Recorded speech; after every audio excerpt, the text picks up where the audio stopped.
The quiet panic.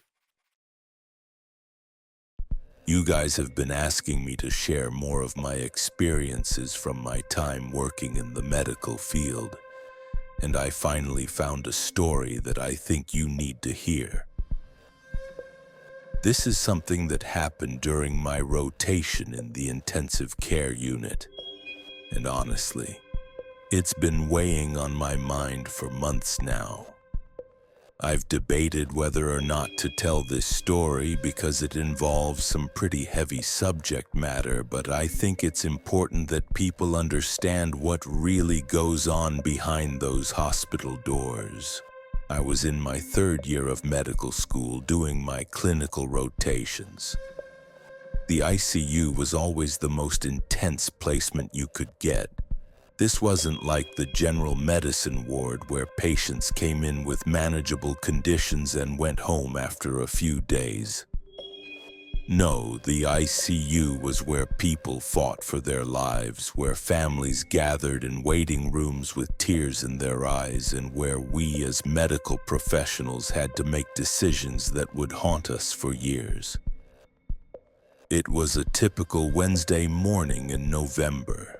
The weather outside was that kind of cold that cuts right through you, and the hospital felt even more sterile than usual. I'd been working the night shift, which meant I'd been there since 7 the previous evening. By this point, I was running on my 4th cup of coffee and pure adrenaline. The supervising physician, Dr. Martinez, had assigned me to take care of a patient in room 314. She handed me the chart and said something that I'll never forget. "This one's going to teach you something important about medicine." I remember looking at the chart as I walked down that long hallway. The fluorescent lights were humming overhead, and my footsteps echoed off the linoleum floor. Patient's name was Sarah Chen, 26 years old, which immediately caught my attention because she was roughly my age.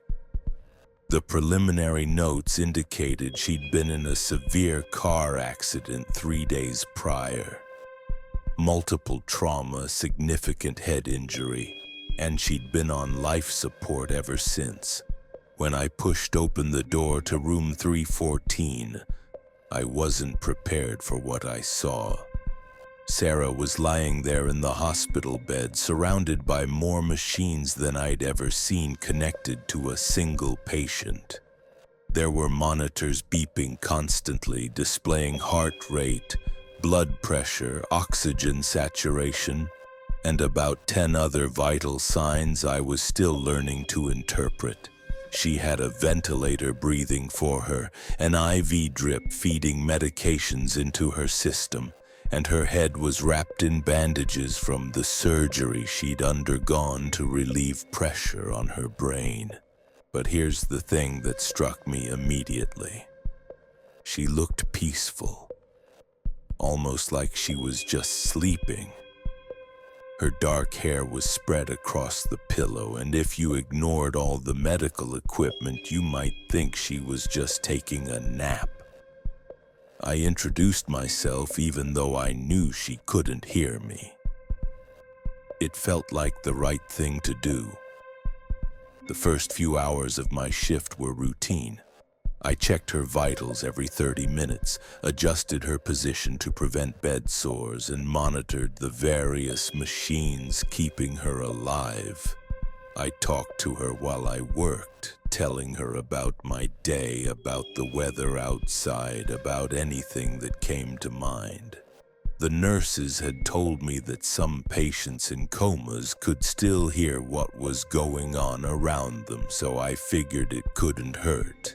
Around noon, Dr. Martinez came by to check on Sarah's progress. She reviewed the charts, examined the patient, and then asked me to step outside the room with her.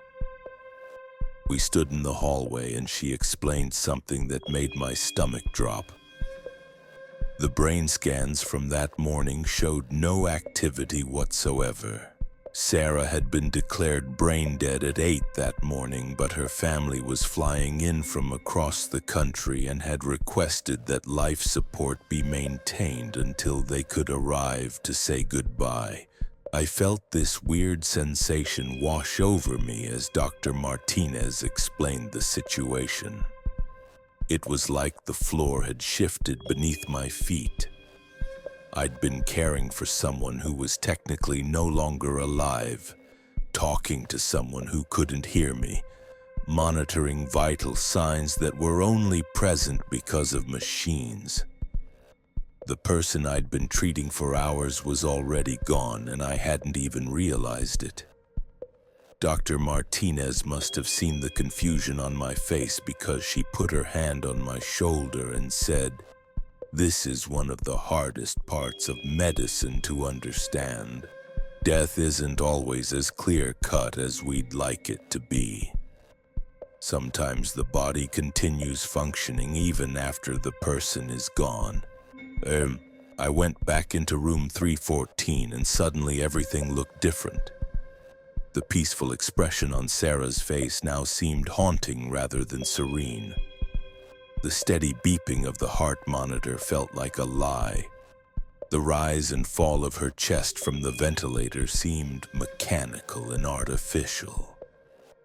I knew that the person I thought I'd been caring for was no longer there, but my job was to continue providing that care until her family arrived. The afternoon stretched on endlessly. I kept checking her vitals, adjusting her position, and maintaining all the medical protocols, but now it felt like I was going through the motions with a shell. Every time I looked at her face, I wondered when exactly she had left. Was it during the night shift before I arrived? Was it while I was talking to her that morning? Had there been a moment when she was still there and then suddenly she wasn't? Around 4 o'clock, Sarah's family finally arrived. Her parents, her younger brother, and what I assumed was her boyfriend all crowded into the small room. The grief was immediate and overwhelming. Her mother collapsed into the chair next to the bed and grabbed Sarah's hand, talking to her as if she could still respond. Her father stood at the foot of the bed with tears streaming down his face, and her brother just stared at all the machines with this expression of complete disbelief. I stepped back to give them privacy, but I could hear her mother saying things like, "We're here now, sweetheart. We made it. Everything's going to be okay." The boyfriend was whispering something in her ear, and her brother was holding her other hand. They were all treating her like she was still there, still fighting, still capable of recovery. Dr. Martinez came in about an hour later to speak with the family. She explained the situation gently but clearly. Sarah was brain dead, and there was no possibility of recovery.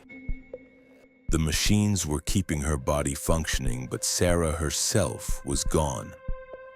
The family would need to make a decision about when to withdraw life support. The conversation that followed was one of the most heartbreaking things I've ever witnessed. Sarah's mother kept asking if there was any chance, any possibility that the doctors were wrong. Her father wanted to know if they could wait a few more days just to be sure. Her brother asked question after question about brain death and what it really meant. The boyfriend sat in the corner, completely silent, staring at Sarah's face. What struck me most was how the family was struggling with the same thing I had been grappling with all day. How do you reconcile the fact that someone looks alive, that their heart is beating and their chest is rising and falling, but they're actually gone? How do you say goodbye to someone whose body is still warm, whose hand you can still hold? Dr. Martinez spent over an hour with them, explaining the medical realities, answering their questions, and helping them understand that keeping Sarah on life support wasn't helping her. It was only prolonging their own pain. She was incredibly patient and compassionate, never rushing them or making them feel like they had to decide immediately. As evening approached, the family asked for some time alone with Sarah. I continued my rounds with other patients, but I kept thinking about room 314. I kept wondering what it must be like for them, having traveled across the country to say goodbye to someone who was already gone. Around 9 that evening, the family made their decision. They asked Dr. Martinez to withdraw life support. I was asked to assist with the process, which meant I would be there when Sarah's body finally caught up with what had already happened to her mind hours earlier. The family gathered around her bed one final time. Her mother was holding her right hand. Her father had his hand on her shoulder. Her brother was standing at the foot of the bed, and her boyfriend was sitting in the chair next to her, just watching her face. Dr. Martinez explained each step of what would happen as we began turning off the machines one by one. First, we discontinued the medications that were keeping her blood pressure stable. Then we turned off the ventilator. The sudden silence in the room was deafening. For the first time all day, there was no mechanical breathing, no constant beeping, no humming of machines. Just the sound of the family crying softly and whispering their final words to Sarah. Her body held on for about 15 minutes after we removed life support. Her heart continued beating on its own for a while, growing weaker and more irregular with each passing minute. I watched the monitor as her vital signs slowly declined, and I found myself thinking about how strange it was that I was witnessing the exact moment when her body finally joined wherever her mind had gone hours earlier. When the heart monitor finally showed a flat line, Dr. Martinez officially pronounced the time of death. But here's what really messed with my head. Sarah had actually died that morning at 8, but we were recording her time of death as 9:47 in the evening. Which time was real? When did Sarah actually die? The family stayed with her for another hour after we officially called it. They talked to her, held her hands, and said all the things they needed to say. I kept thinking about how they were having conversations with someone who had been gone for over 12 hours, but somehow it still felt meaningful and necessary. As I helped prepare Sarah's body afterward, I couldn't stop thinking about the philosophical questions this whole experience had raised. What makes someone alive? Is it brain activity? Is it a heartbeat? Is it the ability to breathe on your own? I'd spent an entire day caring for someone who met some definitions of life but not others. Dr. Martinez found me in the break room around midnight, staring at my hands wrapped around a cup of coffee that had gone cold hours earlier. She sat down across from me and asked how I was processing everything. I told her about my confusion, about not knowing when Sarah had actually died, about feeling like I'd been caring for someone who wasn't really there. She nodded and said something that I think about regularly to this day. She told me that medicine isn't just about saving lives or prolonging life. Sometimes it's about helping families understand death, helping them say goodbye, and providing dignity during the most difficult moments of human existence. She said that what we did for Sarah that day wasn't about keeping her alive. It was about giving her family the time and space they needed to let her go. But even now, months later, I still have questions that keep me up at night. When I was talking to Sarah that morning, telling her about my day and adjusting her blankets, was I talking to a person or just a body? When her family was holding her hands and whispering in her ear, was she somehow still there to receive that love? Or were they saying goodbye to someone who had already left? I've learned that these questions don't have clear answers, and maybe that's the point. Death isn't as clean and simple as we'd like it to be. Sometimes the body continues functioning after the person is gone. Sometimes families need time to catch up with medical realities. Sometimes we care for patients who exist in this strange space between life and death. And our job is to provide comfort and dignity regardless of which side of that line they're actually on. What haunts me most is wondering if Sarah knew I was there that morning.